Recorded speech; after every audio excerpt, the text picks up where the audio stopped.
افشای حقایق و رازهای باور نکردنی درباره حادثه مرگبار غزال عنایت. غزال عنایت در کانادا حادثه کرد و یک پایش شکست. غزال عنایت اکنون در چه حالت و وضعیت صحی است و در کدام شفاخانه بستری است و گریه‌های جانسوز غزال عنایت. اما چرا؟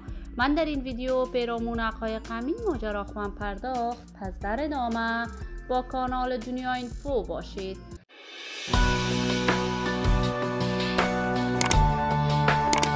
سلام و سلامتی نثار هر یک از شما همراهان خوب کانال دنیا اینفو. من مروارید عزیزی هستم. برای حمایت از من علامت سابسکرایب را فشار دهید تا ویدیوهای دیگر کانال دنیا اینفو را از دست ندهید. غزال عنایت یکی از هنرمندان خوش صدا، چهره شناخته شده، یکی از آوازهای سریله که شهرت و محبوبیت هنری خاصه دارد. علاقمندان و طرفداران فراوانی در هنر موسیقی افغانستان دارد.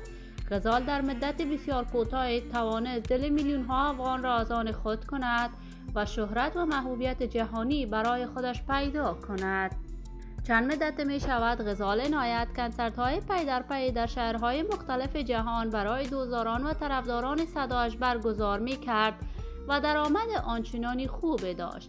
مدت چند روز می شود غزال عنایت در صفحات مجازیش کاملا تصاویر غمبار نشر کرده است و بالاخره غزال عنایت برای دوستداران و طرفدارانش بیان کرد که یک پایش را از دست داده است. غزال عنایت به دلیل نامعلومه در کانادا حادثه ترافیکی کرده است و یک پایش شکسته و همین دلیل غزال عنایت کاملا از هنر موسیقی برای مدت طولانی خداحافظی کرد. این خبر از طرف دوستداران و طرفداران غزال عنایت نقد شد و دوستداران و طرفداران غزال عنایت حادثه وی را خیلی غمبار تایید کردند. ولی ما در انتظار نشر تازه‌ترین آهنگ‌ها از این بانوی هنرمند خواهیم بود.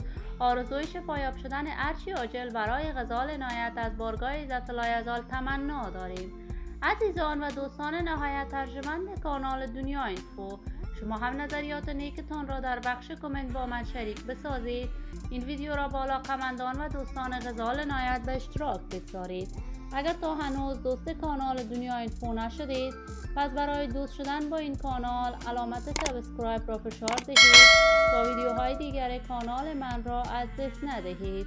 تا درود دیگر تمام شما خوبان را بالای من نام سپرده موفق و کامیاب باشید.